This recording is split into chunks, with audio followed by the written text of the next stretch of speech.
Hey, good morning, everyone. How is everyone? Um, my name is Michelle Wilson. I am a student in the Cannabis Dispensary Operations Program over at Olive Harvey. Um, in addition to that, I own two sister catering companies my original catering company has been in operation for about 5 years now. And then upon introductory to this wonderful profession, I've become a canna chef, so to say. Um, my background is really diverse. I have many years in youth development, management, and as of late, real estate. And I'm here to introduce our next speaker, Irina Dashevsky. Irina is the co-chair of Locke and Lord's Cannabis Industry Group. She serves as an advisor to clients on legislative developments and legal issues associated with operating within the state legal cannabis industry. And not only is she a legal guru, she is also co-editor of the firm's cannabis law blog. So I'd like to welcome to everybody's computer screen, Miss Irina Dashevsky. Hi, everyone. You can hear me, right? Can you see me? Okay, great. So I should be more tech savvy than I am, but I've got my assistant Akshita here who's going to pop up the infamous PowerPoint, which we all love. But I think this is some good material for everyone to take home and have like as a reference guide. So that's mostly going to be on the screen as I speak. I was ambitious and wanted to cover a really broad array of topics, basically licensing in the last year. So starting with the application process and ending with where we are right now, where we could be going. It made for a kind of a long presentation. So I'm going to, as a roadmap, glide through the application process itself because it's now a year out, likely to change. We'll talk about what was happening in the recent past with the litigation and what's holding up license issuing in Illinois, and then kind of conclude with what are fixes, what we can expect next, and that sort of thing. So, Kshita, if you could pop up the PowerPoint, I briefly just want to, we'll start on page 2. Just want to indicate the type of licenses that Illinois has available. So if you want to be directly involved in the Illinois cannabis industry, you need a license. Currently, there was 4. So in 2020, one could apply for 4 types of licenses. There's a dispensary license. 75 of those kind of came online and could be issued.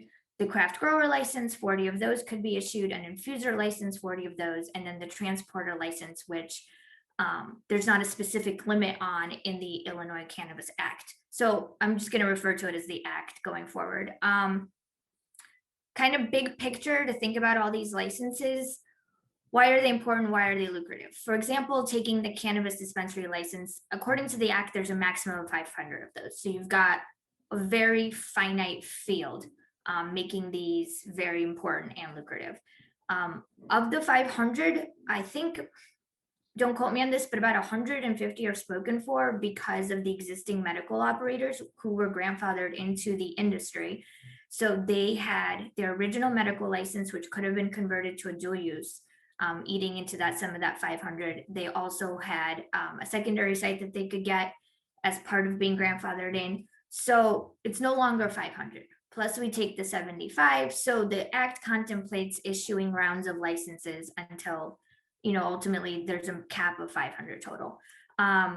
Similarly, there's 150 max of craft growers, and there doesn't seem to be a limit on infuser transporters now. So that's why they're important. They were released last year. The applications for them were released last year. No new licenses have been released yet. So to be clear, the only cannabis operators in Illinois right now are not new licensees. They are those who were grandfathered in from the medical program. I want to just quickly highlight a couple interesting things about the craft grower license. Normally, I'd ask for a show of hands, who's applied, who's thinking about applying, etc. I can't see everybody right now, so I'm going to assume that some people in the audience have applied for the craft grower license. It limits the flowering canopy to 5,000 square feet of flowering canopy, and it can go up to 14,000 in increments of 3,000, but that's just your flowering canopy. So it actually is kind of a sizable cultivation operation, particularly once you get into the 14,000 of flowering space. In many other states, that is the maximum, that's a normal cultivation operation. So it's called craft grow here. What I wanted to note is that there are large scale cultivation operations in Illinois. Again, I keep mentioning those who are grandfathered in, and they were allowed to go up to a couple 100,000 square feet, I think 210,000 square feet. Illinois did not release any new cultivation licenses of that size. They may. But so the important thing is here is, I think everyone's heard there's a shortage of product in the market. These craft grow licenses are a really good way to possibly fill that need for more product in the market. And like I said, it can still, it can be considered a sizable operation, and it's the only new cultivation licenses that are going to be coming online, at least for the short term. So if you want to get into cultivation, that's a license you should be looking for. I wouldn't sit around and hold your breath for one of those large scale cultivation licenses to come on soon. And really quickly about the infuser license. So the craft grow license allows one to infuse and do the same things an infuser license can do. So that's a nice aspect of the craft grow license. The infuser license,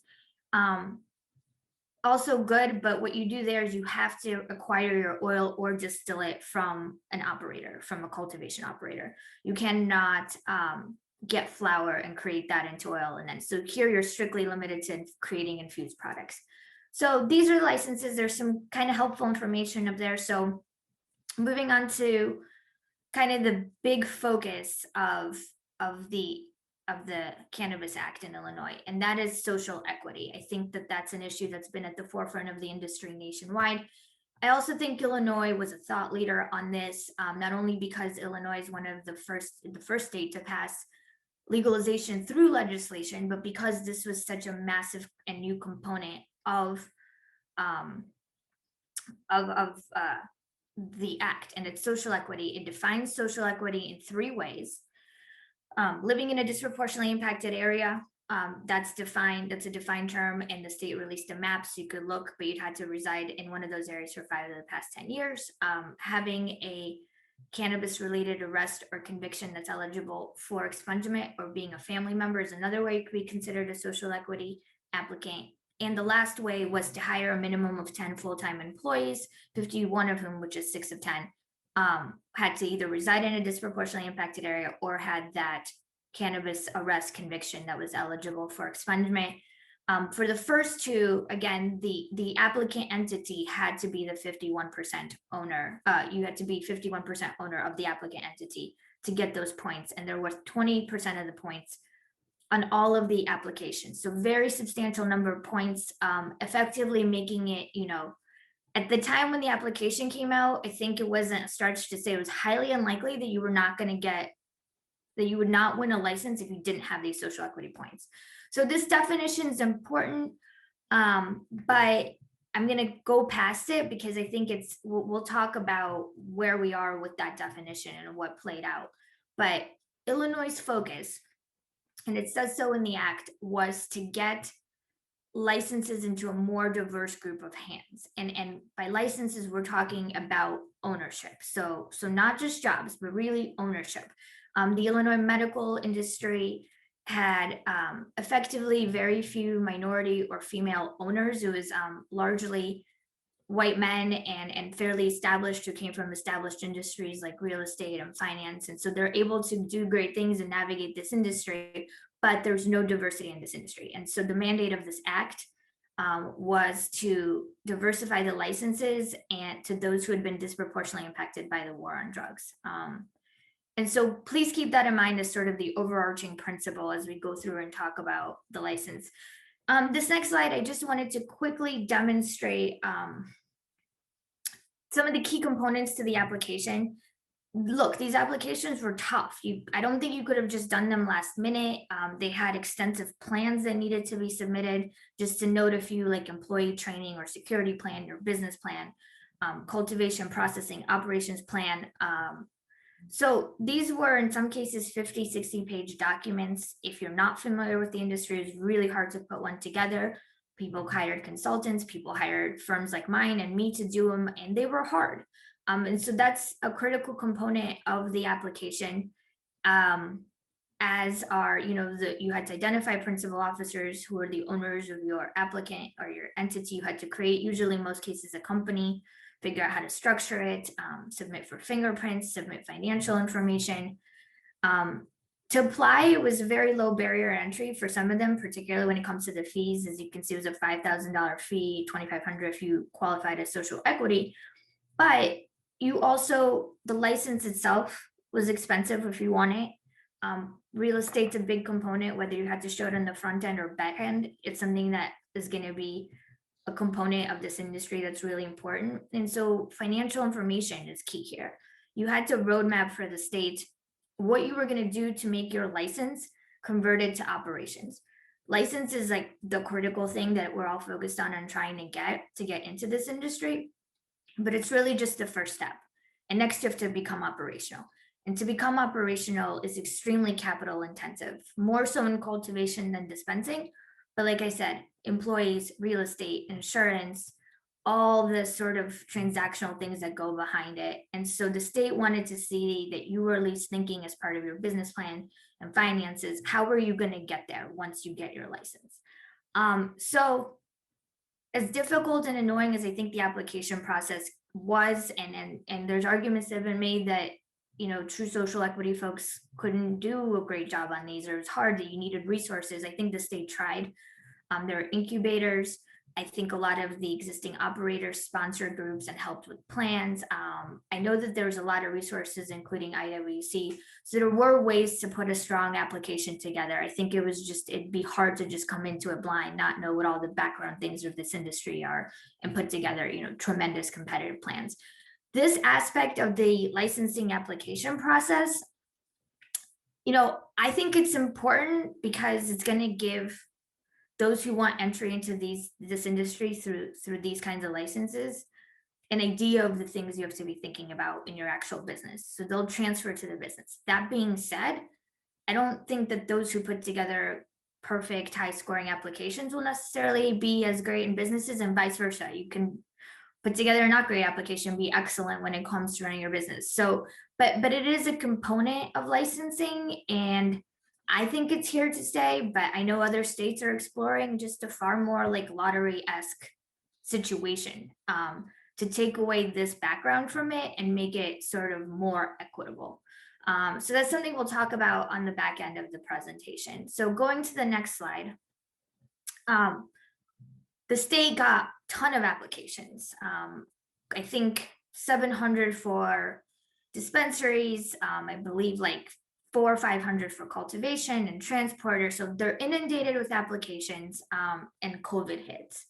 And so the act had specific deadlines, and people, especially those who, acquired real estate or hired employees, they had these finite periods in their mind. This is when they'll announce who won. So this is my sort of short-term business plan while I wait. Those deadlines were completely blown due to COVID.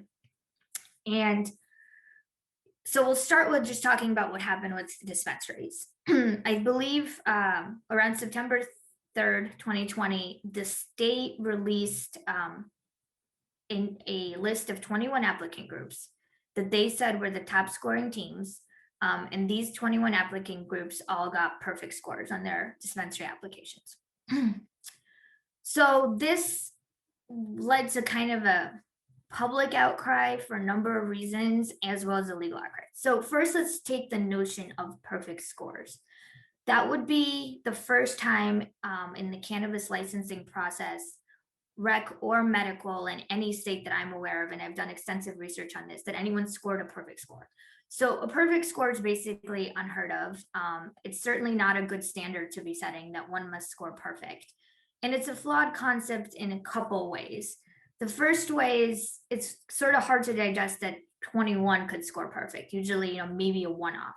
Two, you're dealing with a multi-100-page application that's multifaceted. How do you deem one business plan perfect or one operations plan perfect versus not another? So what everyone else has been doing in looking and grading applications is you kind of usually have a range. Anyone who can cross a particular threshold, perfect's just unheard of. Even the best operators usually don't score perfect. So that in itself was a little odd, and it sort of spiraled from there. To get perfect, and I didn't mention this earlier, but I'll mention this now. We talked about 20% of the points go to social equity applicants. There's a couple more kind of binary points, meaning get all or none. 5 of them were for veteran-owned teams, and that means 51% owned and controlled by veterans, defined term in the act. And another 5 points, I believe, were for Illinois state residents. So these are the kind of points, like if you qualify, you give the paperwork, get the points. So to get a perfect score, you necessarily were a veteran-owned team. This caused problem because it created a de facto monopoly for veterans in Illinois cannabis ownership. Yet that was not the purpose of the act. The act was to give social equity applicants ownership in the industry. And what this did was, yes, every one of these 25 is a social equity applicant, but in a way, the veteran ownership boxed out the broader swath of social equity applicants. And so there are many teams that are precluded from getting a perfect score merely because they aren't veteran-owned teams. And this, as well as other issues, led to litigation. So I want to go through and just briefly mention the litigation because, well, one, that's what I'm kind of an expert in. And two, I think this is the stuff that, maybe not as well known to everybody, all the different cases that are pending and what they're all about. So I'm going to rattle this off kind of quickly because I want to leave room for time for questions at the end. I think there's going to be a lot of questions and I'm interested in hearing your questions, trying to answer them if I can. So the perfect score is funky. The veteran thing is funky. One thing that came out is the press did a very nice job trying to run this down. People quickly realized that there were tremendous scoring problems. IDFPR is in charge of dispensary organizations. It's the Illinois Department of Financial and Professional Regulation. They outsourced the grading of applications to a third-party contractor, KPMG, which is a large firm that most people are familiar with. So KPMG did the grading. We came to find out that KPMG also used contractors. But so going back to, you could have applied in the dispensary. You could have up to 10 licenses. You could have kind of applied unlimited. So many applicants submitted more than one application. They either submitted an application in different BLS regions, or they just submitted many applications. The other thing that's interesting is between the submission deadline and the announcement of the tied applicant scores, IDFPR published emergency rules, which have since become permanent rules, saying, look, if there's ties, the tiebreaker is going to be a lottery process. At the time you're applying, you don't really know what a lottery means and what a tie is because you're thinking these are competitive. So, you don't know whether some licenses will be given out and then some will be lotteried for, or how it'll play out. And certainly, having the fact that perfect scores were never a precedent, maybe you don't think, okay, there's going to be a tie at the top. Here we have a tie at the top, perfect scores, and the 21 applicant groups collectively submitted 337 applications. So all the 75 available applications are now spoken for and would be divvied out among this group of 21 through lottery.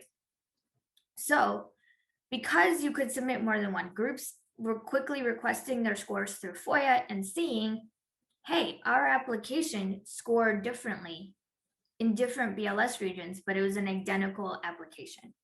So that's kind of the first way people were saying, wait, something's weird with the scoring. Why did my security plan get perfect and then get missing 5 points, 6 points, whatever it may be? Next, a lot of people used law firms, consultants, whomever, and we came to realize, hey, we have very substantively identical exhibits for a variety of clients, 2 or 3, why did some score perfect and that substantively identical item score less than perfect for someone else? The third thing that kind of came out is some teams didn't apply for veteran points and got them. Some teams didn't apply for social equity points or something else that they got points they didn't apply for, or the reverse. They didn't get social equity points and believed that they were entitled to those because they submitted everything. So it quickly came out that the scoring was a hot mess. And then the last thing that kind of came out, and this led to the legislation or to the litigation we're about to talk about, is the deficiency process. So the act allowed for the grader to send a deficiency notice if something that was required in an exhibit was not provided. And you would get a notice saying, hey, you're missing something, or whatever, how it was done. So IDFPR did send out some deficiency notices to some applicants, but the South Shore litigation, which is the first on my list, focused on the notion that they didn't do it consistently for exhibits and they didn't do it consistently for content. So all of this kind of became a barrage against the state and its grading and sort of became indefensible, frankly. And because of that, by the end of September, Governor Pritzker announced that there would be a supplemental deficiency process and cure where applicants would get a chance to submit supplemental information and get rescored. So again, that came at the end of September, and then sort of litigation ensued before and after that. So going quickly through, as I mentioned, South Shore, what's interesting about that one is it was filed in federal court, and it was filed by plaintiffs, all of whom were veteran-owned teams. And I think there were like 80 plus plaintiffs in that group. There were veteran-owned teams that did not score perfect, and their argument was we should have gotten a deficiency notice and we should have been able to get to perfect on every exhibit. So they're saying, okay, perfect is the standard, but you didn't allow us to do it. So they were asking for a rescore. Once Governor Pritzker announced the rescore, they actually voluntarily dismissed that case. I could go on and on about the notion of filing in federal court, even though cannabis is federally legal and all these other issues, but I won't because that case was dismissed. And this isn't a law class. So, but it is interesting, that particular litigation. Going down to the next group, the WA group, this one was filed in Cook County State Court, and it focused on the veteran issue. The one thing but it did not make a constitutional challenge to the veteran issue on its face. They challenged the grading as unconstitutional as done by IDFPR/KPMG, basically saying, look, when you set the standard at perfect, the 5 veteran points become the difference maker, and you're boxing everyone else out. It's the way you did your scoring was unconstitutional. Again, paraphrasing. It is interesting in that, again, if these were competitively scored and you weren't having to back end into perfect, you could argue, well, it's just 5 points, right? And so your other exhibits could overcome the 5 points and you could still score very high and be very competitive and in line for a license. But based on the way this grading was done, that became an impossibility. So they're attacking the grading as unconstitutional in that way. And what's interesting there is I believe they brought KPMG in as a defendant in that litigation. So that's interesting and makes that case a little bit different. The next case, I am counsel for the plaintiffs on, so full disclosure, I'm intimately familiar with this case. This case focuses on 2 things. So the veteran 5 points that we've been talking about, but it makes a facial constitutional challenge to those, basically saying, look, these 5 points for veteran-owned teams is unconstitutional special legislation because there's no rational basis for giving points for just being a veteran. And I know, not to sound insensitive to the veteran issue, but the focus and core and explanation of this legislation was to give ownership and a leg up to social equity applicants. And if veterans were part of the definition of social equity applicant, then great, but they're not. They weren't part of the definition. The definition was clear, and it had 3 ways you could become one. So a veteran could have been, living in a disproportionately impacted area, had a drug arrest or conviction relating to cannabis and would have been a social equity applicant that way, could have employed employees. But it wasn't included in that definition. It's separate and apart, and it got 5 points, and those 5 points led to monopoly. That's not, in my opinion, and in that litigation, we argue that's not the intent, and it's very much counter to the intent of the act. It boxed out very qualified social equity applicants and gave veterans a monopoly when there is no research or link or study or any support really saying this particular group deserves ownership in cannabis. I think anecdotally, there is a lot of relationship between drug abuse, drug use, and being a veteran and all that. But there's no link to ownership or how to rectify this issue for ownership. And like I said, if a veteran had an arrest or conviction, they would qualify as a social equity applicant. And so that definition was very thoughtful. And I think this is an unintended result. So it says, look, there's no rational basis for these 5 veteran points. It's not explained for in the act. It's not explained for anywhere else. And so we deem them unconstitutional. They should be removed. The other part is the scoring discrepancy in that litigation, which I already mentioned. So clean slate, I'll gloss over because it only relates to one kind of niche issue. 24th Regiment versus IDFPR is a group of disqualified applicants. So for whatever reason, they were disqualified. And I think they want to know why they were disqualified and want to be reinstated. And then the last litigation I want to talk about that I think is really interesting is the last one. So it's 3 of the tied applicants, so 3 of the winners who are supposed to be in the lottery, sued in the Supreme Court of Illinois saying this supplemental deficiency process that Governor Pritzker announced shouldn't go forward. It's against the act. It wasn't provided for, contemplated in the act, and our lottery with just the 21 announced, should go forward. They weren't successful in the Supreme Court with respect to mandamus, which is a very niche thing. You're supposed to go through lower courts and then go up to the Supreme Court. So they got kicked down to lower court, also in Sangamon County, I believe, and filed for an injunction in Sangamon County to stop the deficiency notice process.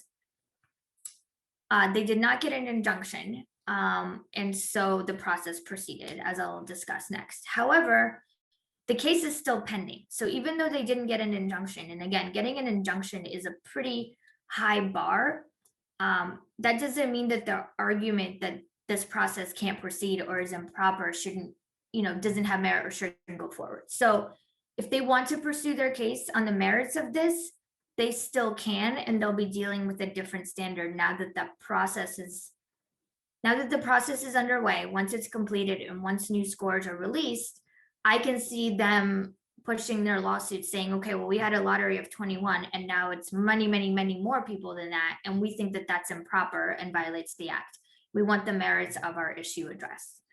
So that is an important lawsuit to keep your eyes on. So, okay, September, Governor Pritzker announces the rescore process. Let's fast forward to the next slide. And we get a rescore process, deficiency notices and rescore process for both dispensaries and for craft grow too. So what I want to, Hikshay, can you go to the next slide? Okay. So what I want to quickly note while I'm talking about the litigation end of things, because I know I'm tight on time here. The last bullet I have is the Craft Grow Association also filed a lawsuit on Department of Agriculture. Department of Agriculture is in charge of all the licenses except dispensaries. Department of Agriculture never identified any winners. It never released scores, and it never said, hey, this is when we plan to issue licenses. So they were sued because a lot of people were paying and holding real estate, thinking that they were going to get an announcement in August that never came. And, there are other reasons that applicants are being hurt by the delay. So they sued to try to get licenses issued. The Department of Agriculture announced that it was also going to do a deficiency notice process. So this slide kind of identifies that process. It came first. So in January 26th, they issued a notice. You had 10 days to cure. One of the things that was really tricky is applicants didn't know how they scored. So they were told, hey, you missed something, and you don't know, did I miss it by 1 point? Did I miss it by all the points? You don't know how you did on it. But you could have submitted supplemental information to cure it. Because I'm running late, I'm not going to go through the details of this, but this process already happened. they did provide scoring measures. So essentially saying these are the things we consider in a particular exhibit, and scoring measures 1, 2, 3. Here are the parts of the act and regulations that go into scoring measures 1 through 3. So you could cross-reference and try to figure out, why did I maybe miss points? But again, you never knew how you did. The one thing I will also note about these deficiency notices, it seems everyone got one, which is an indicator that no one scored perfect, because if you got full points on an exhibit, you didn't get a deficiency notice. And again, that kind of makes sense, that perfect's not the standard. I hope that continues to be the case for the craft grow. The other thing I'll note is for the craft grow, you could only hold one license during this application, like you could win one. So a lot of people did not submit multiple applications. So it's hard to say without knowing how you scored or having anything to compare by. Department of Ag has not indicated next steps or what their timeline is for grading or issuing licenses. And so I think the Craft Grow Association's litigation, they didn't get an injunction, or they didn't get the relief they were looking for, but I think that case can still proceed on, and they might be pushing for more information through that one. So going to the next slide, right after the dispensary or the craft grow notices were issued, IDFPR issued its dispensary notices, which were just due March 5th. So earlier this month. This notice was similar in some ways, a little different in that people already knew their scores. They knew how they did in each exhibit. They knew where they missed points and they knew how many points they missed. And so that made it a little easier. The other thing that this notice had is, you could request to have your original exhibit rescored without submitting more information. So for those who were like, hey, I scored perfect on my security plan in BLS region 1, and I didn't in BLS region 2, you could make that point and say, I just deserve perfect points on that exhibit because you already gave me perfect points. It's your fault.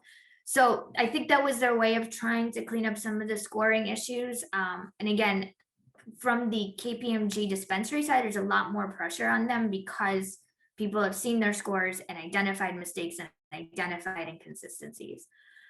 Anyway, otherwise you were able to, again, submit some supplemental information. In neither process could you submit a full exhibit for rescore. You only had to home in and provide supplements on where you were deemed deficient.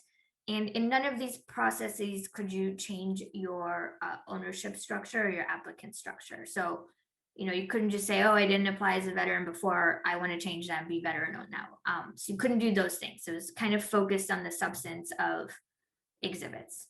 So that's the deficiency notice process that everyone just kind of went through for applicants.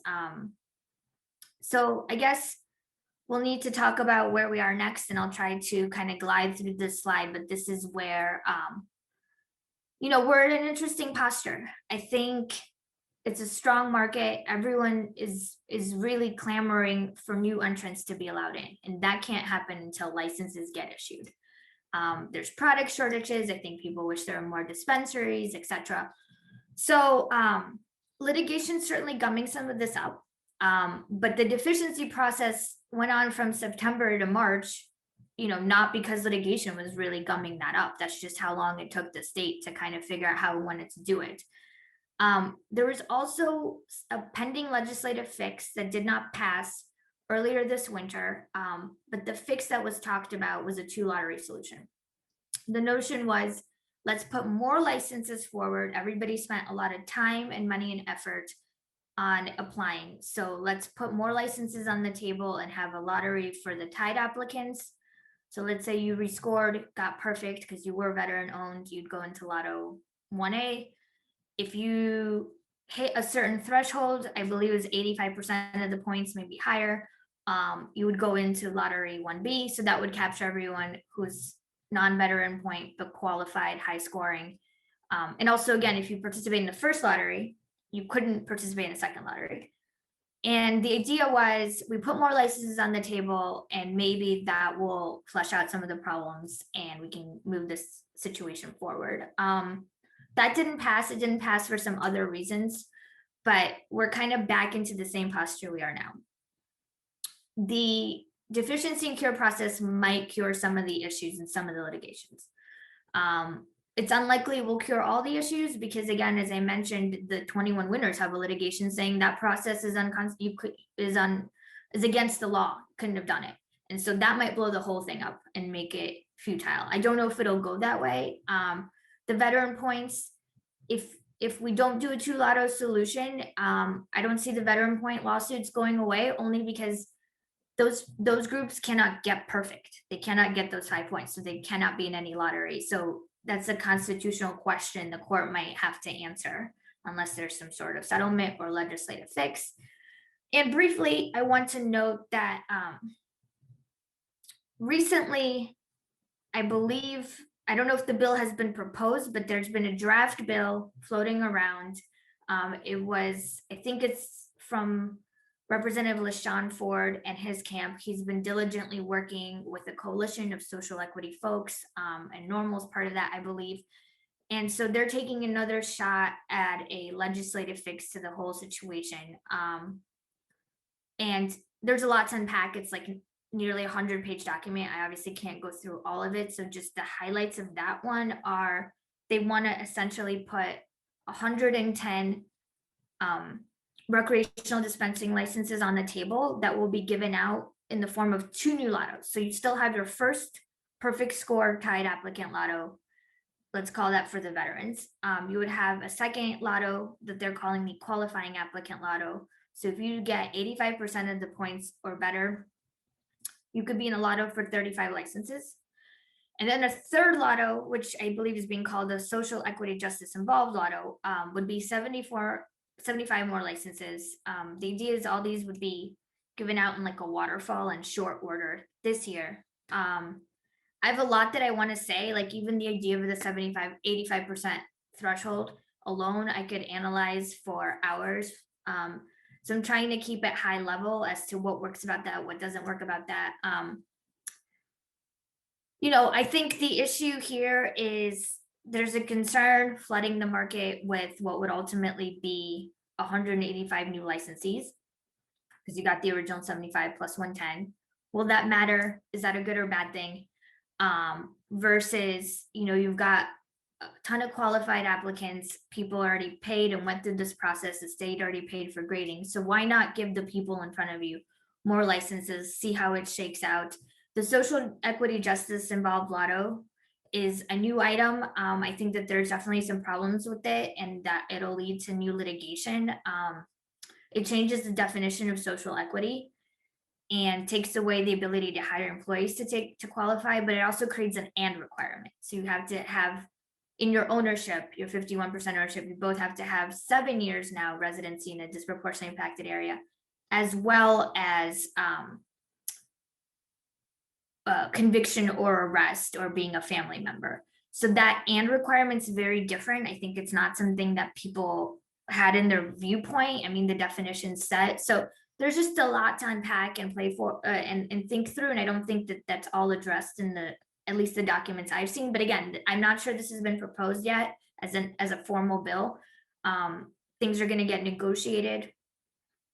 So I'm not quite sure how this one will play out. I will, very broadly speaking, just note that the qualifying applicant lotto, for which at this juncture you need 85% of the points to get into, that's everybody who applied. Let's just be generally very much speaking, because most people who just got to participate in the notice and cure process hopefully are able to, in large part, cure their issues, get higher scores. So most applicants, if they're qualified and tried and got through this process, are going to land in the 85% or higher score range. So that second lotto, which only has 35 licenses delegated to it under this proposed bill, or if it were to have 75, that's going to be the pocket of most of your applicants, and most of them qualified because they scored a decent score, right? 85% is a B. Most of them scored higher, etc. So I would think that, for practical purposes, that's where you want to kind of put the larger swath of your licenses in and let those folks see how it shakes out and get going. Personally, I'm a proponent of everything getting going because I don't think anyone really wins while we continue to stew on this. So I know a lot of people have invested a lot of time and money, and it would be nice to see things progress. Lots of ideas on how it can be done. Nothing concrete yet. So think I ran a little bit over, but I've got time for questions. So let me know your questions and I'm happy to try to answer them.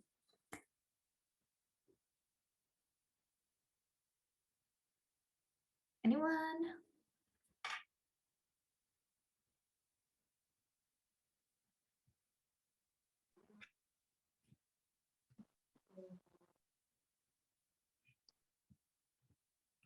Okay. Think I've got some questions here. Hi, I Irina, feel it's that- Vanessa. I'd be happy to help you field the questions. Yes. Hi, how are you? Hi. Yes, please field them for me because they are coming in. I can't tell which ones. Is there a place to go to see what licenses still haven't been used so far? I'm not sure I understand that question. I will say that no licenses have been issued. No new licenses have been issued, but I will say that once they're issued, I'm pretty sure they're all going to get issued. So, you know, the 75 dispensary licenses will be issued, the 40 craft grow. Again, if a legislative fix occurs or some sort of settlement compromise, maybe more licenses than the ones initially contemplated will be issued. But don't expect that there's going to be like licenses up for grabs that haven't been applied for. But this leads me to another interesting point. For those of you who were like, oh, I'll apply later because the act has this sort of waterfall of licenses that will be issued throughout the next couple of years.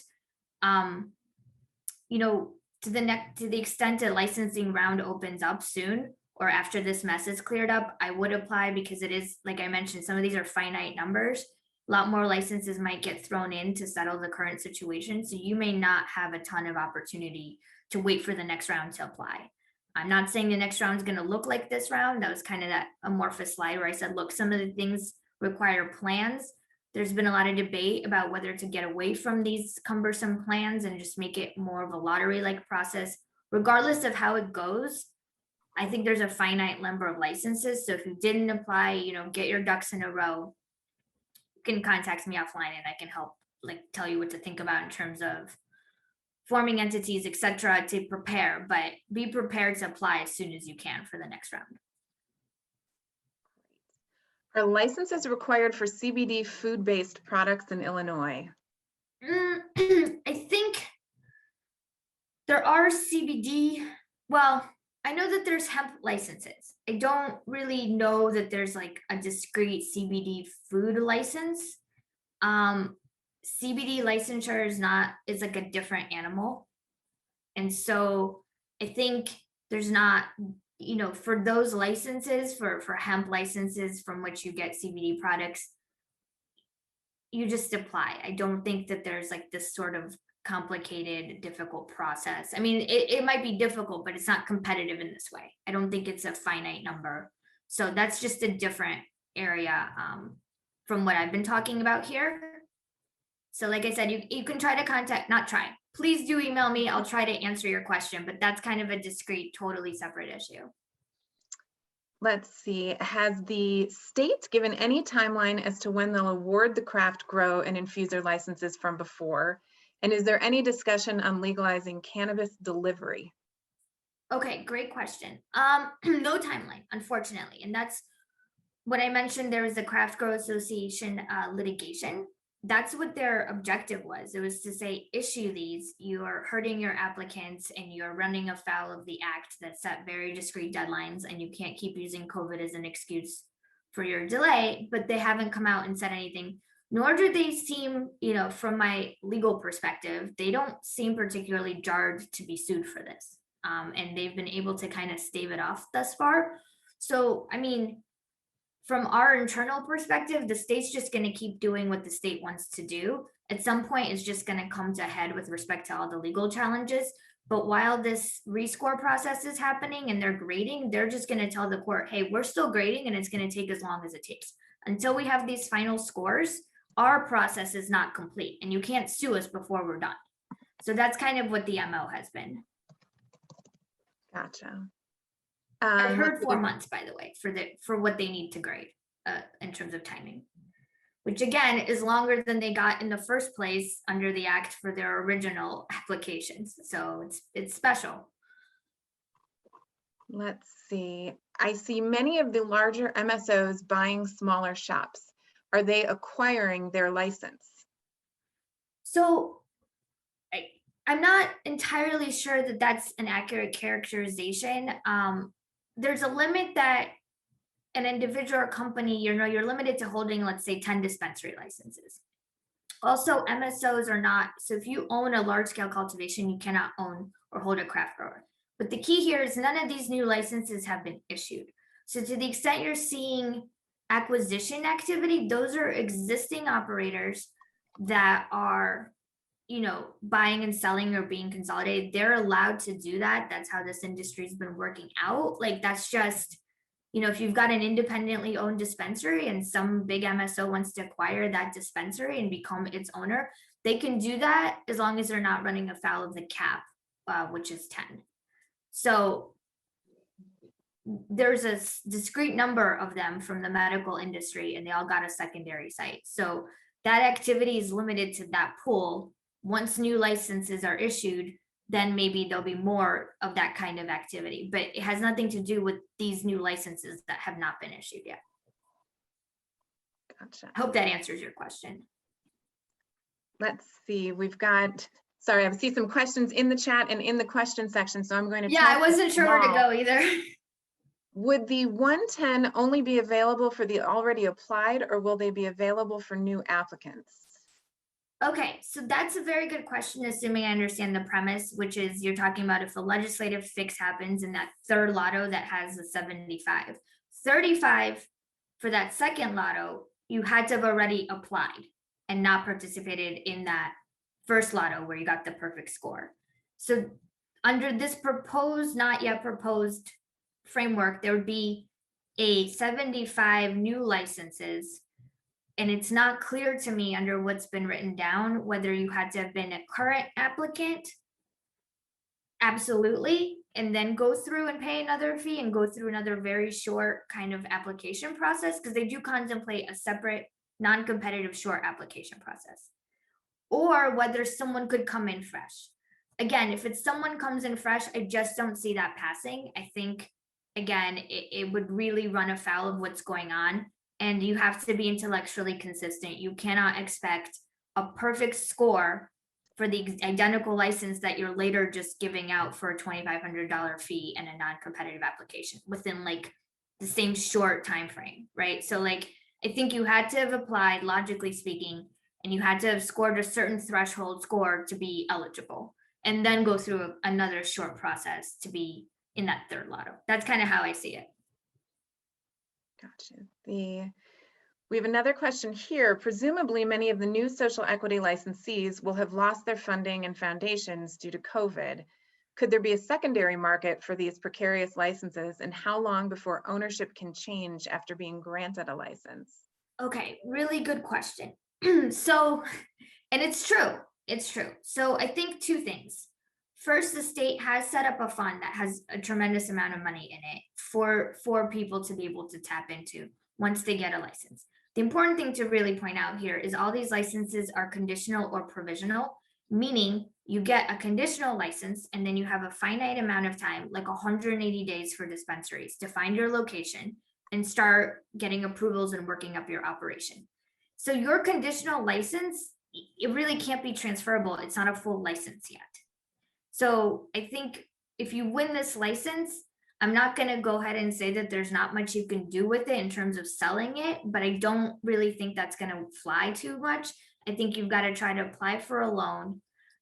Also, a lot of people are waiting for these licenses to be issued, and you might be able to get funding and raise capital or get loan, like I said, get a loan from the state. Do what you need to do to at least try to convert to a regular license. And once you get your full license, I do not believe that there's limitations on changing ownership at that point. But I don't think that there's much you're going to be able to do with a conditional license. Okay. Is there anywhere we can download and read the proposed legislation LaShawn Ford is presenting? I think someone mentioned Grown In article. It was published as a link in a recent Grown In article. That's where I'm aware that it's been published, so you can hit that link. Again, I think that article was from very recently, maybe Friday or Thursday of last week. But I want to say that there might be multiple drafts of it. I want to say it hasn't been proposed yet. So I'm not, I'm not sure. Take it for what it's worth. It's not something that's pending at the moment. Okay. I am a customer-facing outreach specialist at a dual-use dispensary. I've witnessed a ton of patient frustration related to access-related AU dispensaries versus med dispensaries, adult use dispensaries versus medical dispensaries. Do you believe adult use only dispensaries will one day serve medical patients as well? So I think, I'm not fully sure. I think adult use does serve medical. They already do. I'm not, as in like, can you present your card and get a different service?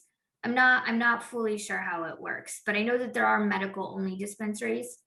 And I will also say that under the proposed LaShawn Ford bill, it actually contemplates awarding 5 new medical only dispensary licenses as well. So, but I do think you're entitled to some sort of discount if you have your medical card. So I think that applies even when you go to just an adult use dispensary. Okay, and then do you know, apologies to anyone if I'm missing questions, there's comments and questions. Would THC dining experiences fall within an infuser license? Ooh, that's a super interesting question. I don't want to give you like a legal answer and be held to it. I would think that you would need an infuser license if you're going to do that. I would think that that's what you would need. And I think that that's one of the types of ways you would use that license, which is you acquire the distillate or the oil, whatever it is that you would infuse your product with, and then and create a dining experience as part of your business. I don't know how, from a regulatory standpoint, you would be able to acquire the amount of distillate you need otherwise. My guess is you'd be then relegated to buying personal use limits of oil from a dispensary and trying to infuse your stuff that way. That's a very small amount that you're allowed to have on you legally at a particular time. So I would think you would need that license to be able to acquire the volume of distillate you need to run a business. Excellent. I think we've hit all the questions. Irina, this has been an incredible presentation. I know that this information is so prominent on everyone's minds in terms of what happened, how is it working, where does it go from here? You managed to pack so much information into this time that we spent with you here today, which I think everyone appreciated so much, as you can tell from all the questions that poured in, and I'm sure may continue to pour in. But I just want to say thank you. We cannot appreciate enough you bringing your expertise and your resource, allowing yourself to be a resource to this community. We appreciate so much. I'm happy to do it. I know it's complicated and frustrating. Like I said, feel free to email me if you have more questions. I'll try to do my best to answer everyone's. Thank you, everyone.